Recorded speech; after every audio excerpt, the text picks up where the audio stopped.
Starting lecture 18 for class O1, hadith number 12. This is the last hadith we are learning of our syllabus, and topic is Islamic governship. In this hadith, we are particularly learning about the instructions of Islam for the head of a state or the leader.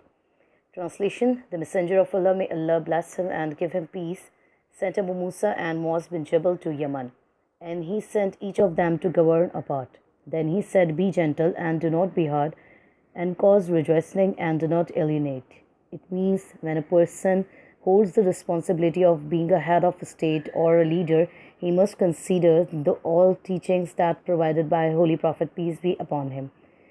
Although the teachings that Islam provide, it is a complete code of life, and it provides and guides particularly about every aspect of life. Therefore, being a leader, it is required to follow the footsteps of Holy Prophet, peace be upon him.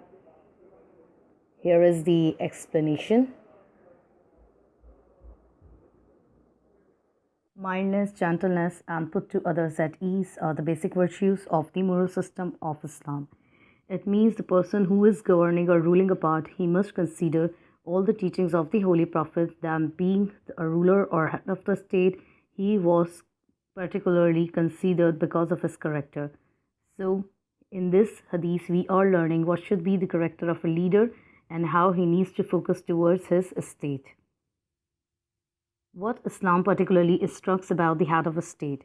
Islam is a complete code of life, thus none of the human aspect left unexplained.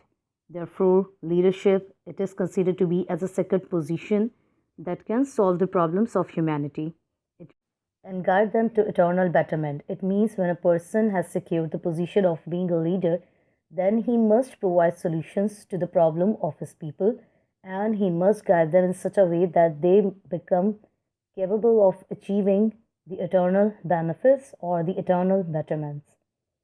Leadership is also considered as a trust. It means a amana, by which a person not only governs but also influences others to accomplish an objective and directs the organization in a way that makes it more cohesive and coherent. Islam exposes the human welfare to an extent. It means all the conditions of the people are particularly guided under the light of Islam. That head of a state must provide protection to its people, safety of one's right and properties, treat all religious sects justly, and try his best to spread the words of Allah. It means the Islamic teaching. It means this is the major responsibility of the head of a state. Actions for a believer. Holy Prophet proved his excellence being a ruler and head of state in the Medina. It means after the declaration of faith, it is said that a person becomes more humble towards his people. Therefore, Holy Prophet proved his excellence being a ruler and head of the state. He made peace treaties after the migration. He preserved rights of all religion. He secured their places of worship, respected their territories, and showed with his conduct that there is no compulsion in religion. It means he did not ask anyone to accept the faith under the sun, but he showed them the greatness of the Islam with his conduct. Therefore, people who accepted the faith, they were particularly impressed with the character of Holy Prophet, peace be upon him. It is reported that the Muslim biographers who wrote about the Holy Prophet, peace be upon him, they were majorly focused about the character of Holy Prophet. Following Prophet's footstep, a ruler should also adopt policies which should make the life of people simple and easy, and he must avoid policies which create hatred among people. Life of the Holy Prophet and governing rules set by the four righteous caliphs are still considered best, as they themselves established the examples of justice which the newly converted Muslims and also with the non-Muslims. It means they did not only consider the Muslims but also the non-Muslims under the shade of Holy Prophet. According to a number of narrations of Holy Prophet, peace be upon him, it is strictly prohibited in Islam to ask for the governorship. It means a person, he himself cannot ask to be selected as a leader.